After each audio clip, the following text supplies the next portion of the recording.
د کندهار مرستیال والي ولایت مقام ته د راغلو سلګونو عامه خلکو ستونزې له نږدې واورېدې.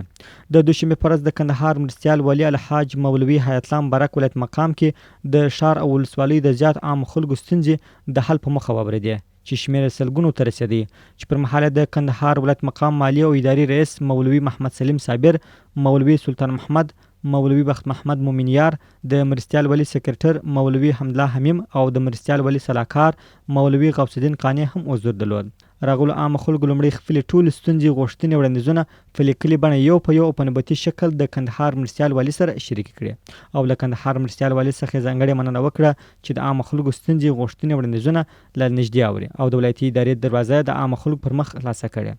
دوی همداراز وویل ټول عام خلک کولی سي بې له کومې ستونزې واسطې کندهار ولایت مقام ته راسي او له مسؤلینو سره له نږدې وګوري، ستونزې او غوښتنې ورته وړاندې او هم خپل عرایض ورسره شریک کړي.